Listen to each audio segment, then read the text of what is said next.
Olá, queridos viajantes da Palavra de Deus, sejam muito bem-vindos a este canal. Tudo bem com vocês? Para vocês que ainda não me conhecem, eu me chamo Mari Garcia. Se você ainda não está inscrito aqui, este é o momento que você pode se inscrever. Ativa o sininho aqui embaixo, para o YouTube te avisar toda vez que eu postar um vídeo novo por aqui. Me segue nas minhas redes sociais, no Instagram, Facebook, Telegram. Vai ser um prazer ter você comigo lá. E também no meu segundo canal, Bíblia Falada, para que você possa acompanhar a Bíblia narrada com a minha voz. Todos os links estão aqui na descrição deste vídeo, é só você clicar no link e vai ser diretamente encaminhado para minha outra rede social, ok? Vai ser um prazer ter você comigo lá.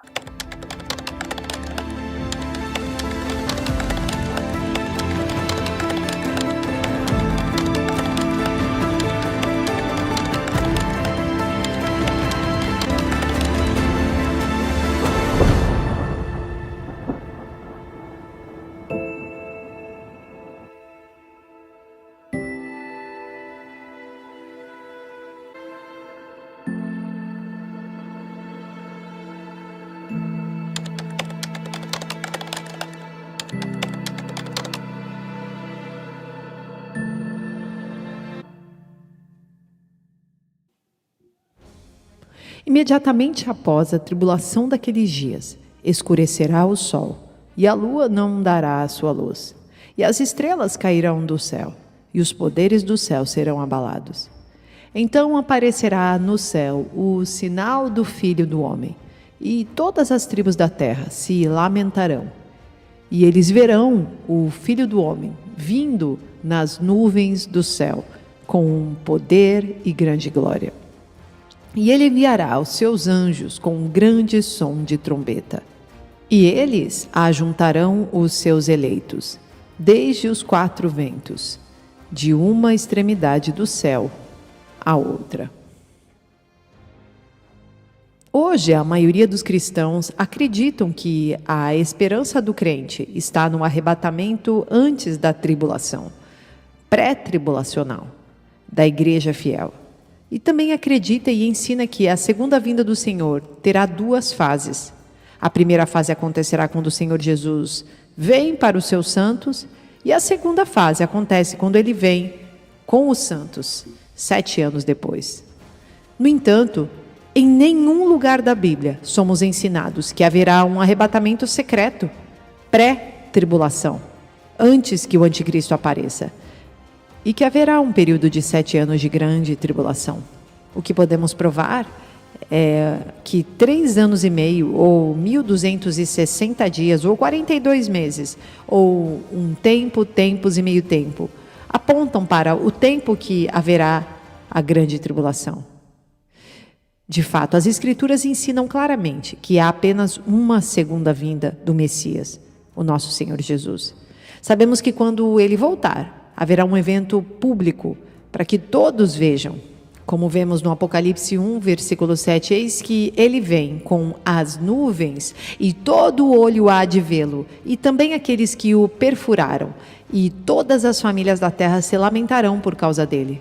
Este evento acontecerá imediatamente após a tribulação daqueles dias, quando o mundo inteiro estiver em um estado de decadência espiritual avançado, com todos os abutres de todos os tipos, falsos profetas, mestres do engano espiritual, por toda parte, incluindo até a Igreja de Cristo.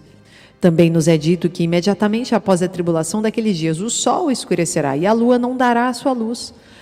Além disso, as estrelas cairão do céu e os corpos celestes serão abalados. Ou seja, toda a estrutura do céu será abalada e modificada. Isaías 13, versículo 9. Eis que o dia do Senhor chega, cruel, tanto com cólera quanto ira violenta, para deixar a terra desolada. E ele extirpará dela os pecadores, porque as estrelas do céu e as constelações dele não darão a sua luz. O sol estará escurecido no seu percurso e a lua não refletirá a sua luz.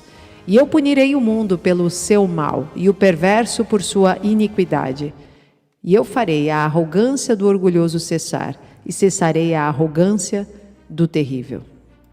Joel 2, versículo 30, e mostrarei maravilhas no céu e na terra, sangue e fogo, e pilares de fumaça. O sol se converterá em trevas, e a lua em sangue, antes que venha o grande e terrível dia do Senhor. Apocalipse 6, versículo 12, e eu vi quando ele abriu o sexto selo, e eis que houve um grande terremoto, e o sol se tornou preto como um saco de crina, e a lua tornou-se como sangue. E as estrelas do céu caíram sobre a terra, assim como uma figueira lança seus figos temporões, quando ela é abalada por um forte vento. E o céu partiu como um rolo quando é enrolado junto, e toda a montanha e ilha foram removidas de seus lugares. Após essas mudanças nas constelações e no final da grande tribulação, o arrebatamento, junto com a ressurreição, acontecerão. O Senhor Jesus aparecerá e todos verão, vindo nas nuvens, enquanto o céu se enrola como um pergaminho. Esta não será uma vinda secreta, mas revelará sua glória, seu poder eterno, sua santidade e justiça, e a sua ira divina para com toda a terra. Ao descer à terra, ele enviará os seus anjos para reunir os seus santos eleitos, para que possam encontrá-lo nos ares. O Evangelho de Mateus nos diz que os santos são reunidos desde os quatro ventos, de uma a outra extremidade do céu. Marcos, escrevendo sobre o mesmo evento, nos diz que os santos são reunidos desde os quatro ventos, desde os confins da terra até os confins do céu. Comparando os dois, nós vemos que os santos são reunidos dos confins dos céus e dos confins da terra. Em outras palavras, confirma 1 Tessalonicenses capítulo 4, versículo 16.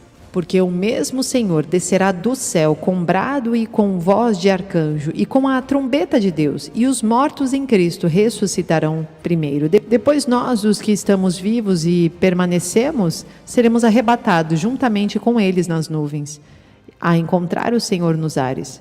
E assim estaremos para sempre com o Senhor. Então, Jesus, quando aparece nas nuvens, reúne seus eleitos para si mesmo. E então eles retornam para a terra juntamente com ele, para que haja a batalha, o Armagedon, contra o anticristo e todos os seus servos. Logo após o anúncio da última trombeta, que anuncia a chegada do rei. Apocalipse 11, versículo 15. Então o sétimo anjo fez soar sua trombeta, e aconteceram no céu fortes vozes que proclamavam: o reino do mundo se tornou de nosso Senhor e do seu Cristo, e ele reinará pelos séculos dos séculos. Todos esses textos mencionados estão descrevendo o único e o mesmo evento, sendo o arrebatamento e ressurreição do corpo de Cristo, imediatamente após a tribulação daqueles dias. Alguns dirão que os eleitos em Mateus e Marcos estão se referindo apenas aos judeus, mas isso restringe o termo eleito. Mateus e Marcos descrevem uma reunião global e não restrita apenas aos judeus em Israel. Ele está falando dos quatro cantos. Os eleitos são todos os crentes da nova aliança, da igreja espiritual, sendo tanto judeus quanto gentios, como um novo homem no Messias.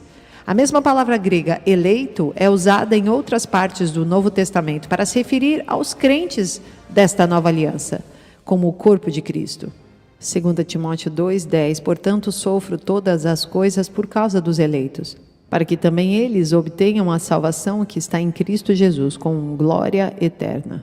Efésios 2,14, porque ele é a nossa paz, o qual de ambos fez um, e derrubando a parede de separação entre nós, abolindo na sua carne a inimizade, isto é, a lei aos mandamentos, que consistia em ordenança, para criar em si mesmo, dos dois, um novo homem, fazendo assim a paz, e reconciliar ambos com Deus em um corpo pela cruz, matando com ela a inimizade. E vindo ele, pregou a paz a vós que estáveis longe e aos que estavam perto, porque por ele ambos temos acesso em um mesmo Espírito ao Pai. Assim, que já não sois estrangeiros nem forasteiros, mas concidadãos dos santos e da família de Deus. A vinda do Senhor e a reunião dos eleitos ou dos crentes faz parte do mesmo evento, como lemos em 2 Tessalonicenses, capítulo 2. Caros irmãos, quanto ao retorno do nosso Senhor Jesus Cristo e a nossa reunião com Ele, vos suplicamos. Se os santos eleitos fiéis, o corpo do Messias, seriam removidos antes que o homem do pecado fosse revelado, então por que Paulo teria nos ensinado sobre isso, se a igreja já não estará mais na terra? Paulo havia ensinado claramente que a apostasia e todos os tipos de falsos milagres, sinais e maravilhas iriam preceder a vinda do homem do pecado ou da iniquidade e outras verdades proféticas. Mesmo os pais da igreja, que remontam o tempo dos apóstolos, ensinam que no final dos tempos a igreja cristã seria perseguida pelo anticristo. Depois que o Islã nasceu, muitos dos pais da igreja, especialmente na igreja do Oriente Médio, disseram e escreveram que o anticristo seria um muçulmano. Tempos interessantes em que vivemos hoje, quando vemos a ascensão do império da besta sendo supostamente islâmica. Nós também vemos a China e a Rússia começando a implantar e impor sua agenda totalmente expansionista no mundo todo. E muito provavelmente farão parte das dores de parto que parecem estar sobre nós. A Coreia do Norte ameaça usar armas nucleares contra a América e Coreia do Sul, se os americanos continuarem a manter suas forças na Coreia do Sul. A nossa esperança não está no arrebatamento, mas está primeiramente na segunda vinda visível do nosso Messias. E aí sim, junto com ele, nós seremos ressuscitados se estivermos mortos e arrebatados se estivermos vivos, para estarmos com ele durante o reino messiânico milenar na terra. Infelizmente, a ideia do arrebatamento secreto é uma doutrina que pode não preparar o corpo do Messias para a perseguição final, de proporções globais que estão por vir. A perseguição já acontece, desde o primeiro século até os dias atuais.